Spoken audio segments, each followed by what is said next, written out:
Bienvenidos a una nueva inmersión literaria. Hoy vamos a entrarnos en el legado de Gabriel García Márquez, pero con una historia, digamos, un poco peculiar detrás. Prepárense para explorar la polémica que ha rodeado la publicación de En agosto nos vemos, una novela que, según se dice, el propio García Márquez quería que fuera destruida. Sí, es un caso realmente único. Por un lado, tenemos a uno de los autores más importantes del siglo XX, el creador de Macondo, de un estilo que cautivó al mundo entero. Y por otro lado, una obra que él mismo quiso mantener oculta, considerándola imperfecta. Y aquí es donde la cosa se pone interesante, ¿no? Porque sus hijos, los herederos de su legado literario, tomaron la decisión de publicarla a pesar de este deseo. ¿Qué secretos esconde esta novela que García Márquez quiso mantener ocultos? Bueno, para empezar, en agosto nos presenta un tema que, aunque siempre ha estado presente en su obra, adquiere una nueva dimensión: el deseo femenino. La protagonista, Ana Magdalena Bach, es una mujer casada que de pronto su vida da un giro inesperado y la lleva a explorar facetas de sí misma que desconocía, un viaje de autodescubrimiento impulsado por la pasión. Y aunque no sabemos con certeza en qué punto del proceso creativo se encontraba García Márquez al dejar de trabajar En agosto nos vemos, la novela nos ofrece una ventana a su genio. La prosa, incluso en su estado potencialmente inacabado, mantiene esa magia que lo consagró como un maestro de la literatura. Eso es lo que a mí me fascina de este caso. Imaginen la posibilidad de acceder al taller creativo de García Márquez, de asomarnos a su proceso de escritura. ¿Cómo habrá concebido a Ana Magdalena? ¿Qué caminos narrativos habrá explorado? Al enfrentarnos a una obra inacabada, se abre un espacio para la especulación, para imaginar cómo podría haber evolucionado la historia. En cierto modo, García Márquez nos invita a completar el rompecabezas, a convertirnos en co-creadores de su obra. Es una idea intrigante, pero volviendo al dilema de la publicación, hay que tener en cuenta que no es un caso aislado. A lo largo de la historia nos encontramos con numerosos ejemplos de obras póstumas que han generado controversia. Claro, recordemos por ejemplo el caso de Kafka, cuyas obras estuvieron a punto de ser destruidas por voluntad propia. Si su amigo Max Brod no hubiera desobedecido sus instrucciones, el mundo se habría perdido de la Metamorfosis y de muchas otras obras maestras. Es un debate complejo que nos lleva a cuestionar la naturaleza misma de la creación artística. ¿A quién pertenece una obra después de la muerte de su creador? ¿Hasta qué punto debe prevalecer la voluntad del artista sobre el valor que esa obra pueda tener para el público? Y en el caso de García Márquez, la controversia se intensifica por la magnitud de su figura. Estamos hablando de un autor que dejó una huella imborrable en la literatura universal. Sin duda. Y es que, en agosto, nos vemos, más allá de su trama, nos coloca frente a un dilema ético y artístico de gran envergadura. Por un lado, tenemos el deseo expreso del autor de que la obra no se publicara, y por otro, la decisión de sus hijos de compartirla con el mundo. Una decisión que sin duda despierta muchas preguntas, ¿verdad? ¿Fue motivada únicamente por el deseo de honrar el legado de su padre? ¿O hubo también otros factores en juego? Es inevitable pensar en el aspecto económico. La publicación de una obra inédita de un autor como García Márquez genera inmediatamente un gran interés en el mercado editorial. Claro, por supuesto es un factor que no podemos ignorar. Pero más allá de las motivaciones, lo que tenemos ahora es una nueva pieza del rompecabezas que conforma la obra de García Márquez. Totalmente.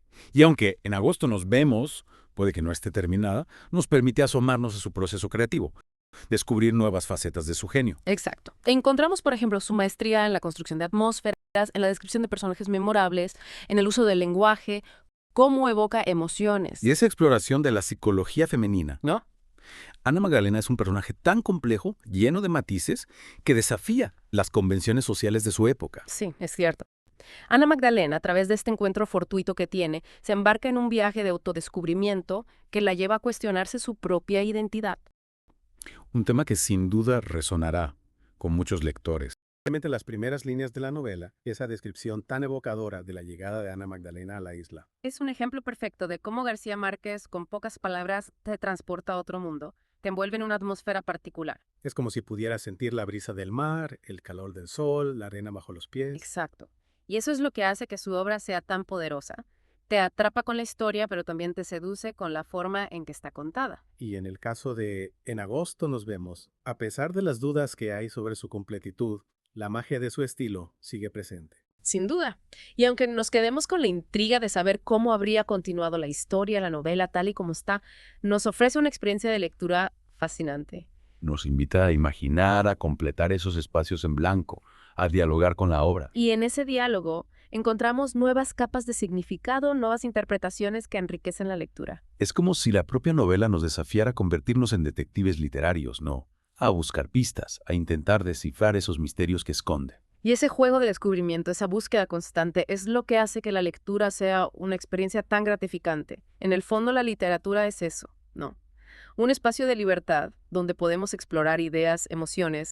Y en agosto nos vemos, con todas sus particularidades, nos ofrece una experiencia de lectura que nos invita a reflexionar, a cuestionar, a imaginar. Totalmente. Y fíjense, aquí me gustaría plantearles una pregunta a todos ustedes para que reflexionen.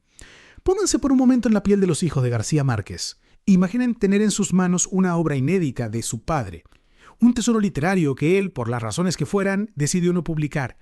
¿Qué harían? ¿Respetarían su deseo, incluso si eso significara privar al mundo de una obra potencialmente valiosa? ¿O se atreverían a desafiar su voluntad, a compartir esa obra con el mundo, a pesar de las controversias que pudieran surgir? Es una decisión muy compleja, sin duda. Una decisión que nos enfrenta a dilemas éticos y artísticos muy importantes. No. Por un lado tenemos el respeto a la voluntad del autor, a su derecho a decidir sobre el destino de su propia creación. Y por otro lado, el valor que tiene la obra en sí misma, su potencial para enriquecer la cultura, para generar nuevas lecturas, nuevas interpretaciones. Es un debate que no tiene una respuesta única. La mera reflexión sobre estas cuestiones nos enriquece como lectores, como ciudadanos, como seres humanos. Nos invita a pensar críticamente sobre el valor del arte, sobre la responsabilidad que conlleva la creación y la difusión de la cultura. Y es que al final lo que queda es la obra. Y en el caso de En agosto nos vemos, a pesar de la polémica, la obra está ahí, disponible para quien quiera leerla, para quien quiera dejarse seducir por la magia de García Márquez, para quien quiera adentrarse en ese universo narrativo tan particular que él creó. La literatura, en su máxima expresión, trasciende las barreras del tiempo y del espacio. Nos conecta con las inquietudes, los anhelos, las contradicciones del ser humano, sin importar cuándo ni dónde se haya escrito la obra. Y en ese sentido, En agosto nos vemos, a pesar de ese carácter inacabado, nos ofrece una experiencia de lectura, yo creo que completa, que nos invita a sumergirnos en la mente de uno de los autores más importantes del siglo XX, a descubrir nuevas facetas de su genio, a disfrutar de su prosa, de esa capacidad que tenía para crear mundos y personajes memorables. Gracias por acompañarnos en esta fascinante inmersión literaria. Hasta la próxima.